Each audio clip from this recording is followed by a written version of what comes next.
Hello friends, आज हम करते हैं ज्वालामुखी के प्रकार।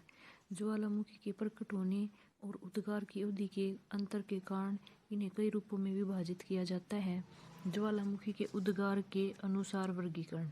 ज्वालामुखी उद्गार के अनुसार इसमें केंद्रीय उद्भेदन वाले ज्वालामुखी, इसके सब पॉइंट दे रखे। हवायन प्रकार के उद्गार वाले ज्वालामुखी, स्ट्रम्बोली प्रकार के ज्वालामुखी, वल्केनियन प्रकार के, विशुवियन प्रकार और बिलियन प्रकार के। फिर दूसरा दे रखे दरारी उद्भेदन वाले ज्वालामुखी। फिर है उद्गार की अवधि के अनुसार सक्रिय तथा जागृत ज्वालामुखी, प्रसुप्त ज्वालामुखी, शांत ज्वालामुखी।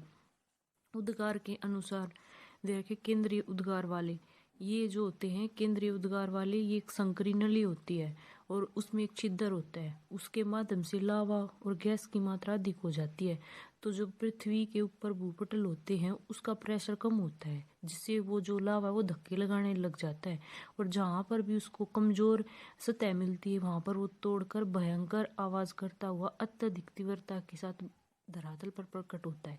इसके परिणाम स्वरूप लावा पदार्थ अत्यधिक ऊंचाई पर आकाश में चला जाता है तथा अधिक तीव्रता के साथ गैस वाष्प निकलते हैं तथा घनघोर बादल छा जाते हैं। इस प्रकार के ज्वालामुखी अत्यधिक विनाशकारी होते हैं और इनसे भयंकर भूकंप आते हैं और इनके कारण ही शंकु का अधिकांश भाग विस्फोटित होकर वायु में उड़ जाता है।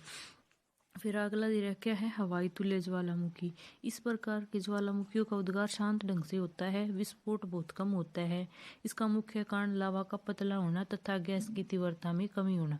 इसमें गैस और जो पदार्थ होते हैं वो धीरे धीरे भूपटल पर प्रकट होते हैं और इन जो निकलने वाले पदार्थ होते हैं वो बहुत ही कम होते हैं। उद्गार के समय लावा के जब वायु में लाल पिंड रोक लिए जाते हैं तो लगता है कि आकाश में लावा पिंड केस की तरह उड़ रहे हैं। फिर स्ट्रम्बोली तुल्य। इस प्रकार का ज्वालामुखी प्रथम प्रकार की अपेक्षा बहुत अधिक तीव्रता से प्रकट होता है। जब गैस के मार्ग में रुकावट होती है तो कभी कभी विस्फोटक उद्गार भी होते हैं।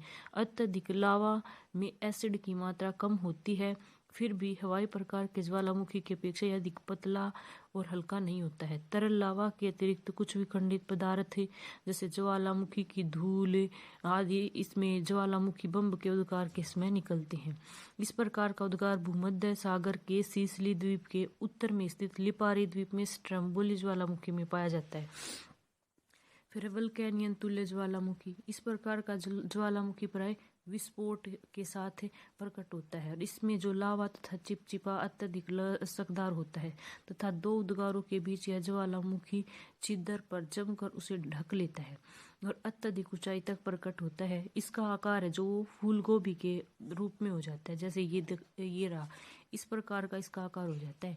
इस प्रकार के ज्वालामुखी का नामकरण भूमध्य सागर स्थित लिपारी द्वीप में प्रसिद्ध प्रमुख ज्वालामुखी वल्केनो के आधार पर किया गया है। फिर पीलियन तुल्य, ये सबसे अधिक विनाशकारी होते हैं। इनका उद्गार सबसे अधिक विस्फोटक तथा भयंकर होते हैं। इनसे जो निकलने वाला लावा वो अधिक चिपकदार और लचकदार होता है और इस प्रकार के ज्वालामुखी नली में लावा की कठोर पट्टी जमा हो जाती है और अगले उद्गार के समय भयंकर गैस इन्हें तीव्रता के साथ तोड़कर आवाज करती हुई धरातल पर प्रकट होती है।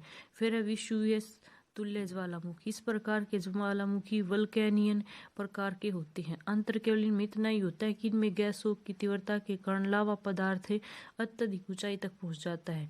ज्वालामुखी बादल का आकार पत्ता गोभी के समान इसमें भी होता है और ये विस्फोटक काफी ऊंचाई तक पहुंचते हैं। दरारी उद्गार वाले ज्वालामुखी। धरातल में दरार पड़ जाने के कारण लावा शांत रूप से धरातल के ऊपर जमा होने लग जाता है और कभी कभी ये लावा इसकी मात्रा इतनी अधिक होती है कि ये धरातल के ऊपर एक मोटी परत जमा देता है और इसके जमने से एक ठोस लावा मैदान तथा लावा पठार का रूप धारण कर लेती है। इस प्रकार के जो लावा मैदान है वो अमेरिका का कोलंबिया का पठार, प्रायद्वीपीय भारत का लावा प्रदेश, इस प्रकार के ज्वालामुखी के कारण ही निर्मित हुए हैं। नेक्स्ट है इस प्रकार के ज्वालामुखी तीन होते हैं। उद्गार की अवधि के अनुसार वर्गीकरण। जागृत ज्वालामुखी, इन ज्वालामुखियों में लावा, गैस, विखंडित पदार्थ सदैव निकलते रहते हैं। इन्हें जागृत या सक्रिय ज्वालामुखी कहते हैं। वर्तमान में इनकी संख्या है वो 500 के लगभग बताई गई है। इटली के एटना तथा स्ट्रम्बोली इस ज्वालामुखी के एग्जाम्पल हैं। दूसरा है प्रसुप्त ज्वालामुखी।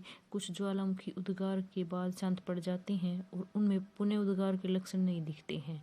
इस प्रकार के ज्वालामुखी को शांत या प्रसुप्त ज्वालामुखी कहा जाता है। इनमें जब ये शांत ज्वालामुखी, जब ज्वालामुखी का उद्गार पूर्णतः समाप्त हो जाता है तथा उसके मुख में जल भर जाता है तथा एक झील का निर्माण हो जाता है, तो उसमें पुनः उद्गार की संभावना नहीं रहती है और इसमें बहुत लंबे समय से उद्गार नहीं हुआ होता है। ऐसे ज्वालामुखी को शांत ज्वालामुखी कहते हैं। को सुल्तान देमवंद ईरान का प्रमुख शांत ज्वालामुखी है और म्यांमार का पोपा भी एक प्रमुख शांत ज्वालामुखी के रूप में जाना जाता है।